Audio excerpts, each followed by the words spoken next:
Okay, usually I stay out of these type of conflicts, but I'm from New York. And what I want to say is, you know, it's very sad when you see a rapper like KRS-One give his description of what he saw of how hip hop started. And then you have people like Lord Jamar just literally bashing him, talking nonsense, degrading the man on YouTube. You know, that's ignorance between your own race. You know how dumb you sound? You know? That's why people can't get along, because of people like you. Right, Lord Jamal? You were a B-level rapper. Mad because your career stopped when Grand Puba left you. Right? Grand Puba left the group, you went, eh. You couldn't do a solo career. You wasn't good enough. Let's speak facts. You know KRS-One, right? KRS-One held the Bronx down, right? The whole 80s. Anybody who grew up in my era knows who held the Bronx down. KRS-One. And let me let you in a little secret. He's from Brooklyn. KRS-One is from Brooklyn, born in Brooklyn. So why he holding down the Bronx? You know why he held down the Bronx? Because the Bronx had no rappers. They wasn't good enough. No disrespect to Fat Joe and Digging in the Crates crew. No disrespect. They was a great Digging in the Crates crew was a great crew. But the same token, they wasn't the Juice crew from Queensbridge. Correct? Correct, right? Big Daddy Kane, Kool G Rap. You don't want to battle these guys in a one-on-one.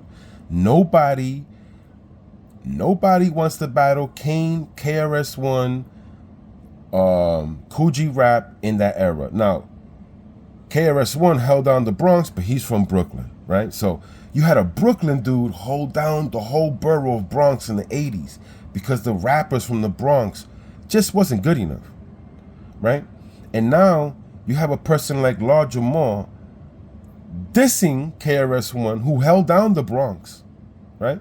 It's so sad. Just because he wants to give credit where credit is due. Now, I'm not coming up in here telling you anything on who did what did this. I'm going to just tell you what I saw coming up. I was born in 1977, guys. Hip-hop was created in 1973. So I was around, okay?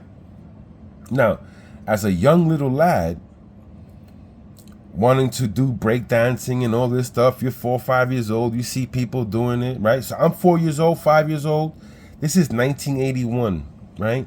1982, not too far from 1973. Here's what I saw growing up on the 4 elements of hip-hop.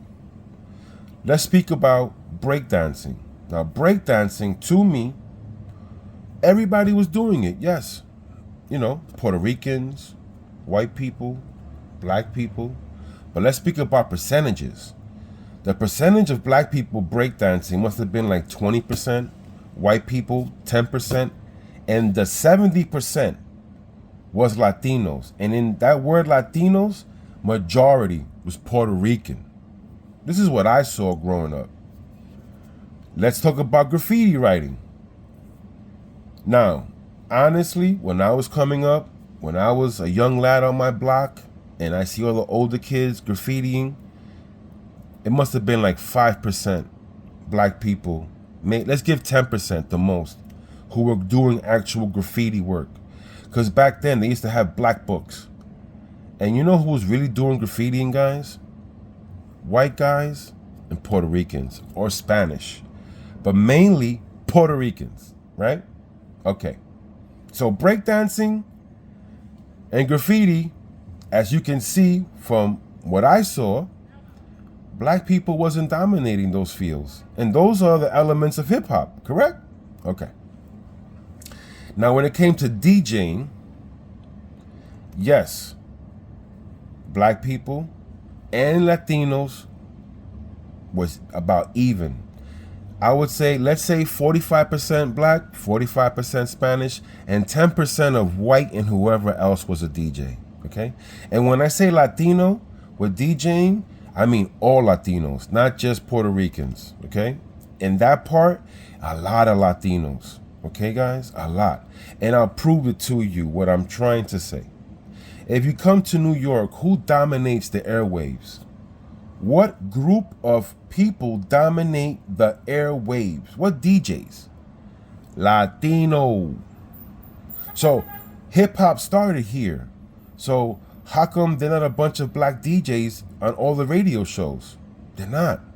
All the hip hop shows that are going on in New York are run by Spanish DJs. And I know you guys don't know how this really worked out here in New York, but the Latinos in DJing was heavy, son. Heavy, son. You heard of DJ Camilo? You heard of these guys? You heard of that crew? Because they were popping. Just saying. And I'm not saying black people were not in DJing. I said 45. So I'm giving credit where credit's due. I'm not hating on nobody. I'm telling you what I saw. Now, when it came to rapping, grabbing the mic and spitting, yes, that's where the black people in the culture took charge. There was at least 70%. All rappers were black. I'm not going to lie to you. This is not a lying channel. But that other 30% was white, Spanish. I'll prove something to you. One of the first groups ever created in hip hop had a Puerto Rican rapper in it. Okay, guys? I don't want to get into who, where, what. Just do the research yourself if you want. Okay? He was Puerto Rican. It's like Noriega, right? Nori, Drink Champs, right? He's half black, half Puerto Rican. So what are you saying? The Puerto Rican side of him don't count? He's Puerto Rican. He's the reason why you have Latin music and hip hop together. Because he's half Puerto Rican, half black. So he's not in the culture, like he took another culture and combined it with hip hop culture, right? Or our culture is, what we grew up with, hip hop. So, you know, when you see people like Lord Jamar insulting KRS-One, and if you don't believe me, guys, go on Drink Champs. You're going to see the best rappers in the world, Big Daddy Kane, Busta Rhymes, all saying the same thing KRS-One is saying. Not Lord Jamar, a B-level rapper. A B-level rapper at best. Okay, guys? Because when I was coming up, you had to have skills to make music. Not today. Today you got a bunch of sellouts and retards. It's kind of what you see in the world when people talk. And it's funny because I wanted to have this discussion, and I jumped on someone's live. And you know what I saw a very intelligent black man say? He goes, you guys say that black people created hip hop, but I got 10 black people in here and we cannot have a conversation without insulting each other. So how did we create hip hop without having any help? And this is what I mean, guys. No disrespect to nobody. No disrespect to nobody. Okay? I want you to see something. This is a video I want you to see. Founding Fathers, the Untold Story of Hip Hop.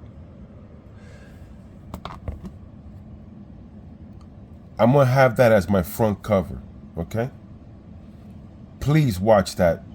Watch that. It's going to show you how hip hop really started. And I'm not saying, let's break something down. I'm going to repeat this again to you guys. The Bronx didn't create the four elements. The four elements was already here, right? And anybody who knows how hip hop started, they'll tell you this is the truth. The four elements was here. Breakdancing, graffiti writing, DJing, MCing was already here, okay? What the Bronx did, they created let's say a pot. So all four branches could come and live in one pot. That's why Bronx says we created hip hop. They didn't create the art form. It was already here. What they did was they put the art, all four elements together. And then that created hip hop. But the art forms was already here. Okay, guys? Don't let people ruin your mind with nonsense. You know what I'm saying, guys? Don't do that. Just please, do me a favor. I'm going to have this there for you guys. Founding Fathers, the untold story of hip hop. That's going to be the front of my cover. So you guys can please go watch this video. Get educated. You're going to see guys from the Bronx that started hip hop say what it really is. Grandmaster Caz was not the first Grandmaster. He took that from Grandmaster Flowers from Brooklyn. Again, Drink Champs. Big Daddy Kane, Busta Rhymes. Look it up, okay? KRS-One, another one. Look him up. See what he had to say. I'm not here telling you anything. I told you on the 4 elements what I saw coming up, who was the dominant ones in these elements. Okay, guys? And no disrespect to my African people, to my black people, to my Spanish people, to my white people, to Indian, to all people, Chinese, everybody. We gotta stop this disrespect. We gotta stop acting like we know more, like we God. You know, I see people say so many things on YouTube that they are so fake. You know what I mean? I'm in the fragrance world. I see a lot of stuff that just, you see guys, you know, faking, you know, if fake it till you make it is real, guys. Fake it till you make it is real. Now, I just wanted to put this up here so you guys can actually watch a video to show you guys how hip hop really started. The 4 elements was already here. You know, I'm not saying that black people didn't start anything. I'm not saying Puerto Ricans didn't start anything. I'm not saying Jamaicans did. I ain't saying nothing. I'm simply saying what I saw coming up.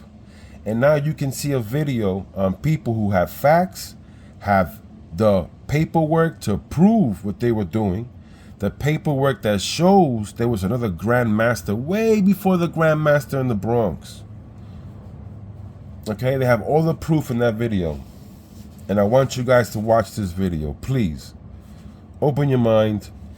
Don't stay stuck. Don't be stuck. Stop thinking everybody knows everything. And it's a shame how black people tear down black people. And how black people want to do things to each other like this. It is very sad. And instead of having, you know, open dialect, you know, go put it on live, like speak about it like grown men. This is the route they take. Well, family, you know how we do here. Just wanted to give you a little bit of my little hip hop knowledge that I was born in New York. And I see so many people talking, and all these people talking don't even sound like New Yorkers. So how do you know about New York? How you know how hip hop was, you know, how you know the culture, how to keep going? You don't know anything. You don't, you know? Family, you know how we do here. We praise to the Most High. We stay fly. Health is wealth. Man Cologne channel. Big up KRS, Big Daddy Kane, Busta Rhymes for speaking their truth. And Lord Jamal, you need an education on how to talk to your own people. You need an education on how to speak to another black man, because you're insulting your own race. The way you do things is despicable, disgusting, and you need help. Find Jesus is what you really need to do. Peace.